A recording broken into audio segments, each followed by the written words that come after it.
아까 처음에 제2차 부산 현장 최고위원회라고 표현했는데 앞으로는 이 표현이 바뀌어야 될 것 같습니다. 제가 전당대회를 하면서 앞으로는 중앙당이 시도당으로 옮겨가는 정치가 될 것이다. 지방주도 성장이 우리 당의 성장 전략인데 지방주도 성장을 뒷받침하는 것은 지방주도 정치라고 생각합니다. 그래서 이제는 중앙당은 서울이고 시도당은 지방이다라는 개념을 벗어나서 중앙당 자체가 시도당에 순회 상주하고 또 대표가 시도당에 순회 상주하면서 업무를 보는 방식으로 저는 바꾸려고 생각을 하고 있습니다. 최소한 주에 2일 내지 3일 이상은 전통적 의미의 지방에 있을 것이고 최고회의도 한두 번 정도가 지방에서 계속 개최될 것이기 때문에 저는 현지 정치가 시작되는 것이고 현장 최고회의라는 개념은 맞지 않다.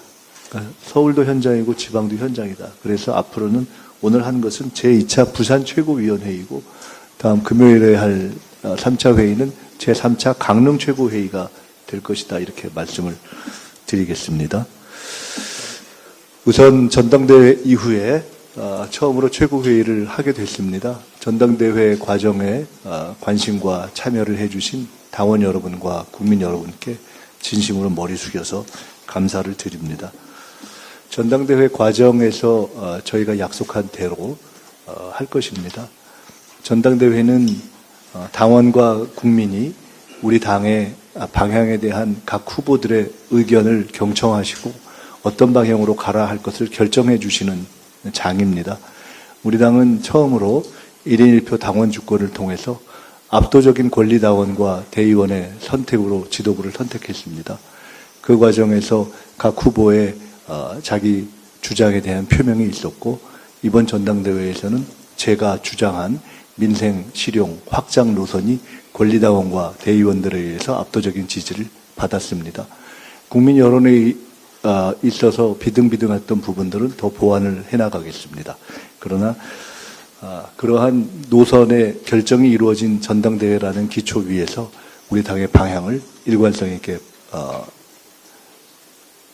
이제 밀고 나가겠다는 말씀을 드립니다. 첫째로 당신과 민심의 거리를 없애는 지도부가 되겠습니다. 그리고 새벽부터 국민을 든든히 지키는 민주당이 되겠습니다. 저는 총리일 때 새벽 총리를 자임했는데 당대표가 돼서는 새벽 당대표를 자임하겠습니다. 새벽부터 자정까지 정부와 청와대에 앞서서 국민 민생의 현장의 촉수를 펼치고 있는 곳이 당이기 때문에 저뿐만 아니라 우리 당의 국회의원과 지역위원장 그리고 모든 간부들은 새벽부터 늦게까지 국민을 지키는 그러한 든든한 민주당으로 탈바꿈할 것이다 하는 말씀을 드립니다. 두 번째로 오늘 특별히 첫 공개 최고회의를 해양 수도이자 국가의 미래인 부산에서 갖게 된 것을 매우 뜻깊고 감사하게 생각합니다. 운명적이게도 전당대회를 마치자마자 제가 첫 이틀 동안 거제, 부산, 봉화, 평산, 김해, 양산 이틀 동안 지금 부산 경남을 계속 방문하게 되는 것 같습니다.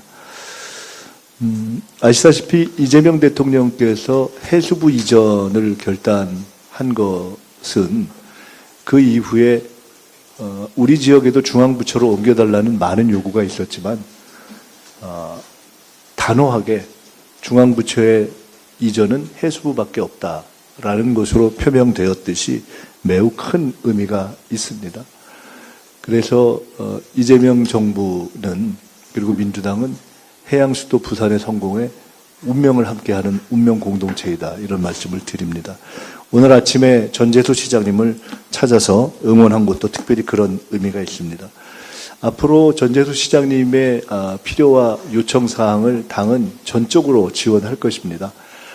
그 중에서 구체적인 디테일은 다음에 차근차근 말씀드리도록 하고 원칙적인 것 한 가지만 말씀을 드리겠습니다. 부산 시민 여러분께서 정부와 손발을 맞출 시장을 뽑아주셨지만은 국회의원은 한 명도 없습니다. 지방의회는 소수입니다.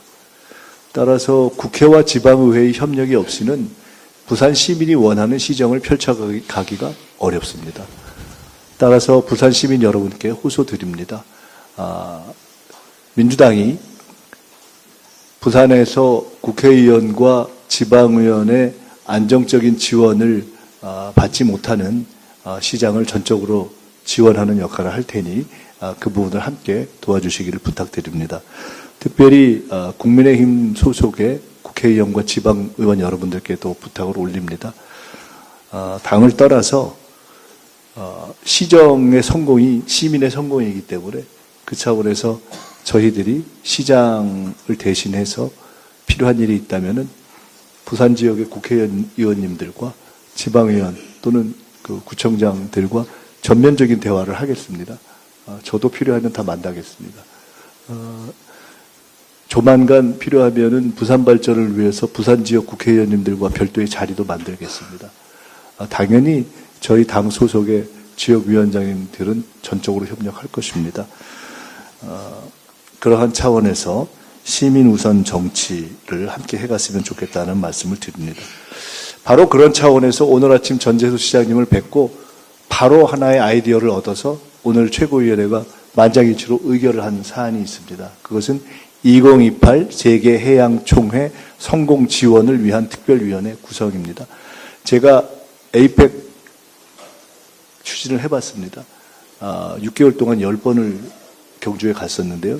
그때 느낀 것이 대한민국에서 에이펙 이상을 현 시점에서 성공시킬 수 있는 지역은 현실적으로 부산, 제주, 인천 정도이고 부산이 앞서갑니다. 2028 세계해양총회는 에이펙보다 규모가 큰 행사입니다. 그래서 2028 세계해양총회가 성공하고 더 나아가서 해양수도 부산으로의 이정표에 있어서 중간 전환점이 되고 전 세계의 부산이 대한민국의 해양수도이자 아시아의 해양 거점이 되었다는 것을 선포하는 그러한 대전환점이 되도록 저희가 전력 투구하겠습니다. 오늘 위원회를 구성한 것은 그런 차원의 의미가 있다는 것을 이해해 주셨으면 좋겠습니다. 나아가서 2028 세계해양총회 성공을 위한 청년문화제를 지원하겠습니다. 제가 전당대회 과정에서 대구의 김광석 청년문화제, 전북의 김민기 청년문화제, 지리산의 대한민국 전체의 청년문화제 지원을 하겠다고 말씀드렸는데 오늘 시장님을 뵙고 아이디어를 얻어서 제가 부산 지역의 청년위원회가 주도하고 중앙당과 부산시당이 필요한 모든 지원을 다해서 부산의 청년문화제를 열도록 하겠습니다. 전국적으로 열리는 이러한 청년문화제는 우리 당과 청년들 또 우리 청년당원들 또 각 지역의 시도민들이 함께 나라의 발전을 기원하는 그러한 문화의 어울림 장소가 될 것입니다. 그 다음 말씀드릴 것은 오늘 새롭게 출발하는 민주당 지도부에 관한 말씀입니다. 민주당의 김민석 지도부가 출범했습니다. 이재명 지도부 이후에 이재명 지도부는 내란을 극복하고 정권을 창출했고 정청래 지도부는 1인 1표 국민 주권을 완성했습니다. 그간 이재명 지도부 또 정청래 지도부에 함께 하시고 애써주신 모든 분들께 다시 한번 진심으로 감사의 말씀을 드립니다. 그리고 이 김민석 지도부는 말씀드렸듯이 1인 1표 당원 주권에 의한 첫 선택으로 그중에서 특별히 당원 주권에 해당하는 핵심인 권리당원과 대의원에 있어서는 압도적인 지지를 받고 출발한 지도부입니다. 따라서 이 부분에 있어서는 노선과 방향이 민생 실용 확장으로 당원의 선택을 받은 것입니다. 게다가 우리 당의 역사적인 코어라고 할 수 있는 대의원들의 60%가 넘는 압도적 지지를 받았습니다. 이런 부분에 대한 책임감을 가지고 저희들이 해나가겠다는 말씀을 드립니다. 노선은 명확하게 하겠습니다. 당원이 선택해 준 노선으로 하겠습니다.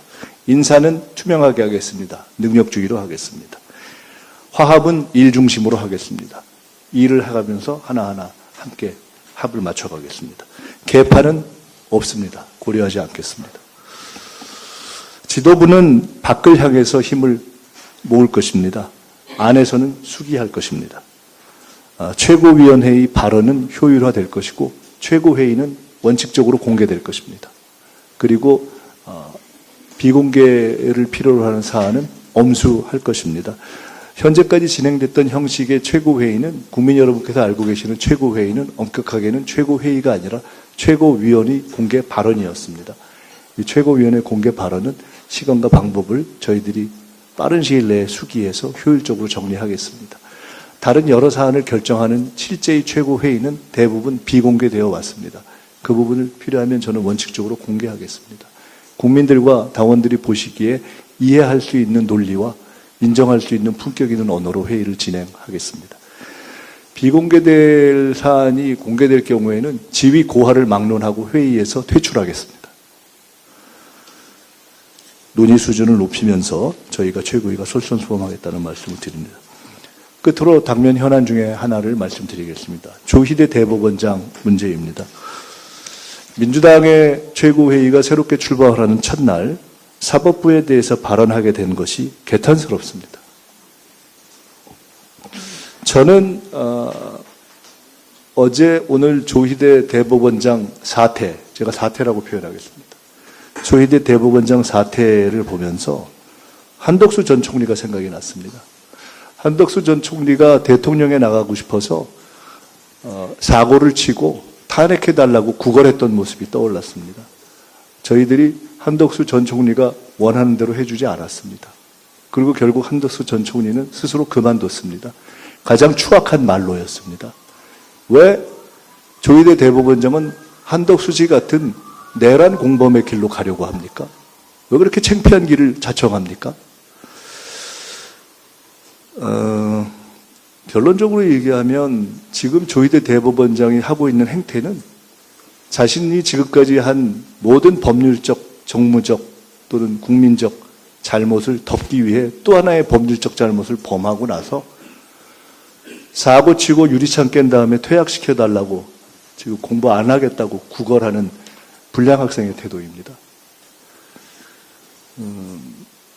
아시다시피 조희대 대법원장은 첫째로 내란 사태에는 사법부의 권위를 지키지 못했고 심지어 야합한 것이 아니냐라는 의혹을 현재까지 해소하지 못하고 있고 대통령 선거에는 즉각적으로 개입하는 신속함을 보이면서 그 또한 공정하지 못했다 하는 부분에 대해서 전혀 해명이 안 돼 있는 상태이고 그럼에도 불구하고 헌정 질서의 최소한의 절차적 정당성을 존중하는 대통령과 국회와 국민들에 의해서 인내되고 있는 상태입니다. 그런데 대법관 임명에 있어서 다시 선택적 지원을 몇 개월 동안 끌고 오는 위법 행동을 해온 것입니다.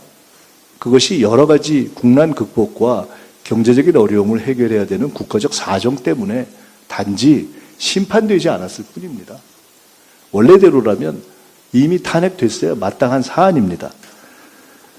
그런데 최근에 이런 조희대 대법원장의 잘못이 나오고 이것이 원칙적으로는 탄핵 사안이라는 이야기가 나오자마자 조희대 대법원장이 편법으로 다시 법 정신을 위반하는 지금 행동을 한 것입니다. 법의 정신은 삼권의 화합에 의해서 대법관을 선택하게 되어 있기 때문에 바로 그래서 지금까지 역사적 관례 속에서 우리 헌법재판소의 표현을 빌면 관습법적으로 대통령과 협의해서 대법관을 제청해 온 것입니다. 근데 이것을 하지 않는 무법 사법 행위를 지금 실행한 것입니다. 사법농단입니다. 대법원장이라는 사람이 어떻게 이런 사법농단을 부끄럽지도 않게 맨 얼굴로 할 수가 있습니까? 퇴학을 구걸하는 불량학생과 같다고 제가 이야기한 것이 전혀 험한 얘기가 저는 아니라고 생각합니다. 국민들의 분노는 어제 오늘 저는 하늘을 찔렀을 것이라고 생각합니다. 저는 해방 이후 최악의 대법원장 조희대 씨는 물러나는 것이 맞다고 봅니다. 명예퇴역의 기회를 주기 위해서 국민들이 참여해 왔는데 스스로가 한덕수 씨처럼 불명예퇴역의 길을 자초했다 이렇게 생각합니다. 자기만 법을 지키면 되지 왜 자기가 법을 안 지키려고 다른 헌법기관들에게까지 법을 안 지키도록 끌고 들어가는 구렁텅이 전술을 씁니까? 지금 형식적으로 제청한 것을 그 잘못 때문에 대통령이나 국회가 그냥 절차적 어떤 법 절차를 지키게 하고 만약 그것에 위반이 있으면은 당신들이 법 위반했지 않느냐라고 뒤집어 씌우려는 최악의 법 기술자의 지금 농가를 부린 것 아닙니까? 국민이 바본 줄 압니까? 조희대 씨? 조희대 대법원장은 이제 대법원장이라고 부를 수가 없습니다. 법기술원장입니다. 후배들이 얼마나 창피하겠습니까? 대한민국의 사법부가 이래도 되는 것입니까? 저는 조희대 대법원장이 검찰개혁이 일단락된 마당에 국민들의 분노를 자극해서 사법개혁의 신호탄을 올리는 역사적인 이제 스스로 자기 헌신의 길에 들어섰다고 봅니다. 체면도 염치도 없습니까? 더 문제가 있는 것은 사법부의 태도입니다. 내란이 났을 때 그 이후에 대법관 중에 누구 한 명 문제 제기한 적이 있습니까? 지금까지 우리나라의 법관회의가 내란 이후에 이런 공적인 국민의 문제에 대해서 법관회의를 제대로 한 적이 있습니까? 자기 이익에 관련된 것 말고 사법부가 목소리를 높인 적이 있습니까? 저는 묻고 싶습니다. 첫째, 조희대 대법원장은 왜 그동안 법을 다 어기다가 이번에 또 이런 짓을 했습니까? 왜 그동안의 관습적 법 절차를 어기고 이번에 대법관 제청을 한 의도가 뭡니까? 잘라달라는 겁니까? 대법관들에게 묻습니다. 지금까지 내란이 났을 때 한마디도 못하던 분들이 대법원의 이해관계만 문제가 될 것 같으면 그것에 문제를 삼는 분들이 조희대 대법원장이 이런 짓을 하는데 대법관 중에 단 한 분도 얘기하지 않습니까? 대한민국 대법관들이 이래도 되는 겁니까? 대한민국 대법관들에게 요구합니다. 조희대 대법원장이 잘못했다고 성명서를 내주십시오. 대한민국 사법부에게도 요구합니다. 법관회의를 당장 여십시오. 법관회의를 열어서 조희대 나가라 결의해 주십시오. 그렇지 않다면 적어도 이번 행위가 잘못됐다는 사법부의 판단을 내려주십시오. 그런 판단을 내리지 않고 대한민국 사법부가 어떻게 도둑놈을 잡고 판결을 하겠습니까? 어떻게 믿겠습니까? 그런 사법부를 어떻게 개혁하지 않겠습니까? 그런 사법부가 서초동에 있을 필요가 없다고 국민들이 다 요구하고 있지 않습니까? 무슨 자격으로 그 금싸라기 땅 서초동에 있는 겁니까? 너무 화가 납니다. 어떻게 저런 분들이 대법관까지 갔죠? 저는 국민들이 어마어마한 분노로 화답할 것이라고 확신합니다. 온 국민이 서명할 것이고, 온 국민이 권기할 것이고, 온 국민이 스티커를 붙일 것이고, 온 국민이 차량으로 경적을 올릴 것이고, 온 국민이 조희대 나가라고 외칠 것이고, 온 국민이 대법관들 정신 차리고 조희대 잘못했다고 이야기하라고 외칠 것입니다. 그렇지 않다면 조희대 대법원장과 함께 다 자진 퇴역하십시오. 차라리 대법원 자체를 새로 구성하는 것이 낫습니다. 민주당은 이제 검찰개혁을 일단락 지었습니다. 조희대 대법원장의 사법농단을 계기로 해서 사법개혁을 시작하겠습니다. 어디다 대고 국민들 앞에서 이런 못된 짓을 합니까? 조희대 씨 정신 차리고 당장 나가십시오. 네, 오늘 이후에 여러 가지 사안들에 대해서는 대통령과 청와대와 정부는 대통령과 청와대의 정부의 어떤 법적 의무를 하실 것이라고 봅니다. 당과 국회는 우리의 판단에 따라서 국회가 국민의 의사를 존중해서 우리가 할 방향을 판단하겠습니다. 우리는 법을 지키고 국민의 전소를 존중하지만은 그 이전에 해야 될 것이 있습니다. 국민 앞에, 국민 주권 앞에 조희대 같은 대법원장은 없어야 합니다. 당장 나가십시오. 아니면 사과하십시오. 아니면 현재 대법관들이 다 물러나라고 연명하십시오. 사법부 전체가 들고 일어나서 조희대 나가라고 해 주십시오. 그렇지 않다면 대한민국 사법부는 사법개혁의 무서운 파도 앞에서 한치도 벗어나지 못할 것입니다. 이상입니다. 네, 김민석 당대표.